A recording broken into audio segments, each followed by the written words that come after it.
इधर शाइस्ता का mobile phone हुआ ऑन, उधर पुलिस को मिली लोकेशन। शाइस्ता को कौन बचा रहा था पता चल गया, योगी का बड़ा आदेश। उमेश पाल की क्यों हुई हत्या, सबसे बड़ा राज आ गया सामने। अतीक के वकील ने खोल दिए सारे राज, अब नहीं बच पाएगा गुड्डू बमबाज। अतीक और टिल्लू ताजपुरिया का कनेक्शन आया सामने, गोली गैंग ने रची सारी साजिश, पुलिस ने कर दिया अब तक का सबसे बड़ा खुलासा। इधर शाइस्ता परवीन का मोबाइल फोन हुआ ऑन और उधर पुलिस ने कर दिया उमेश पाल हत्याकांड में अब तक का सबसे बड़ा खुलासा। ऐसा खुलासा जिसके बारे में जानने के बाद शायद योगी आदित्यनाथ भी हिल गए होंगे, क्योंकि पुलिस अब तक जो बात उमेश पाल हत्याकांड के बारे में बता रही थी, खेल उसके एकदम उल्टा हुआ है। जेल में बंद अतीक अहमद को पुलिस इस हत्याकांड के पीछे साजिश रचने की जिम्मेदार मान रही थी, लेकिन हैरान करने वाली बात तो ये है कि अतीक अहमद इस हत्याकांड के पीछे पूरी तरह से नहीं था। आपको याद होगा जब उमेश पाल को मौत के घाट उतारा गया था, तब अतीक अहमद ने भी ये बात कही थी कि इस हत्याकांड से उसका कोई लेना देना नहीं है और जेल से उसने कोई प्लानिंग नहीं की। अतीक अहमद नहीं था उमेश पाल का हत्यारा, किसी और ने उमेश पाल को मारा। अतीक को बनाया गया मोहरा। उमेश पाल हत्याकांड का राज है बहुत गहरा। जी, अतीक अहमद पर जेल में ही बैठे बैठे मोबाइल फोन के जरिए उमेश पाल की हत्या की प्लानिंग करने का आरोप लगा था, लेकिन अब हकीकत क्या है ये सब के सामने आ गई है, जिसके बारे में हम आपको बताएंगे। लेकिन उससे पहले अतीक अहमद और अशरफ हत्याकांड में गोली गैंग और टिल्लू ताजपुरिया का कनेक्शन कैसे जुड़ गया है उसके बारे में जान लीजिए।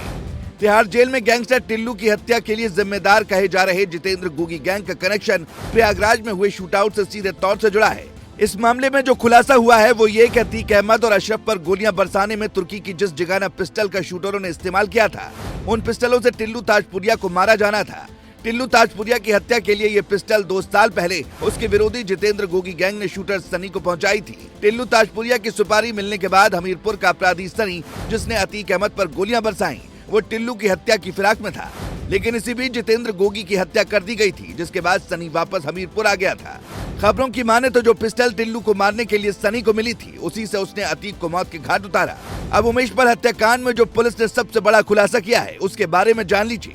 उमेश पाल हत्याकांड क्यों हुआ, किसने साजिश रची, पुलिस ने अब इस गुत्थी को सुलझा दिया है। शुरुआत में कहा जा रहा था कि अतीक अहमद ने ही उमेश पाल को गोली मरवाई, लेकिन अब जो अतीक अहमद के वकील ने पुलिस को बताया है उसके बाद अब पिक्चर एकदम क्लियर हो गई है। दरअसल उमेश पाल हत्याकांड के पीछे अतीक अहमद नहीं बल्कि गुड्डू मुस्लिम था। अतीक के वकील खान सौलत ने पुलिस कस्टडी में रिमांड के दौरान उमेश पाल को मारने की असली वजह बताई है। दावा किया जा रहा है कि धूमनगंज के एक जमीन विवाद में गुड्डू मुस्लिम ने अतीक अहमद की उमेश पाल से बात करवाई थी। बातचीत के दौरान अतीक अहमद ने उमेश पाल को गाली दी, तो पलटवार में उमेश पाल ने भी अतीक अहमद को जमकर गालियां दी थी। कहा यह भी जा रहा है कि उमेश पाल ने एक शादी समारोह में शाइस्ता को लेकर कमेंट किया था, जिसकी जानकारी अतीक अहमद को लग गई थी। बताया जा रहा है कि इसी के बाद गुड्डू मुस्लिम ने साबरमती जेल में अतीक अहमद का कान भरा था। सूत्रों के मुताबिक गुड्डू मुस्लिम ने जेल मिलाई के दौरान अतीक अहमद को उमेश पाल के खिलाफ भड़काया था, जिसके बाद अतीक ने उमेश पाल को सबक सिखाने की कसम खाई थी।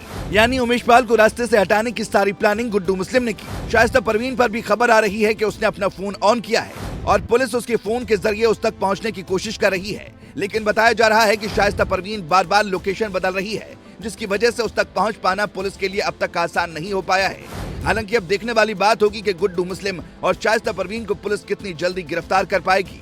Bureau report.